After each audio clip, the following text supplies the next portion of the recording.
તો વડોદરામાં 3.37 કરોડની કિંમત ધરાવતું મેફેડ્રોન ડ્રગ્સનો જથ્થો પકડાયો છે। સાવલી તાલુકામાં આવેલા મોક્સી ગામની સીમમાં વડોદરા ગ્રામ્ય સ્પેશિયલ ઓપરેશન ગ્રુપે દરોડા પાડ્યા હતા। મોક્સી ગામના સીમ વિસ્તારના ખેતરમાં શેડની આડમાં ફેક્ટરી બનાવવામાં આવી હતી અને આ ફેક્ટરીમાં ડ્રગ્સ બનાવવામાં આવતું હતું। બાતમીને આધારે એસઓજીની ટીમે દરોડા પાડીને 3 કિલો 379 ગ્રામ ડ્રગ્સનો જથ્થો જપ્ત કર્યો છે। પોલીસે જગદીશ મહિડા અને પ્રેમચંદ મહેતા નામના 2 આરોપીને પકડ્યા છે। જપ્ત કરાયેલા જથ્થાની તપાસણી માટે એફએસએલની મદદ લેવાઈ છે।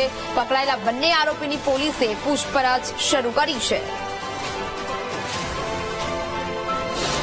જે પ્રકારે આ સમગ્ર મામલો છે તે સામે આવી રહ્યો છે। ખેતરમાં શેડની આડમાં આ ફેક્ટરી છે તે બનાવવામાં આવી હતી અને તેમાં આ ડ્રગ્સ છે તે બનાવવામાં આવતું હતું। સંવાદદાતા માનુ ચાવડા ફોન લાઈન પર જોડાયા છે। માનુ, વડોદરામાં 3.37 કરોડની કિંમત ધરાવતું મેફેડ્રોનનો જથ્થો જપ્ત કરવામાં આવ્યો છે, શું વિગત? નેહા, જે મોક્સી ગામમાંથી એસઓજીએ રેડ પાડી અને ડ્રગ્સનો જથ્થો પકડ્યો હતો। આ મામલામાં પતરાનો શેડ બનાવીને એમડી ડ્રગ્સનું ઉત્પાદન કરતા હોય વિગતો બહાર આવી છે। પોલીસે બાતમીના આધારે જે રેડ કરી હતી 3 કિલોથી વધુ 3.37 કરોડની કિંમતનું ડ્રગ્સ મળી આવ્યું છે। પોલીસે મોક્સીના જગદીશ મહિડા અને ગોરવાના પ્રેમચંદ કુમાર મહંતોની ધરપકડ કરી છે।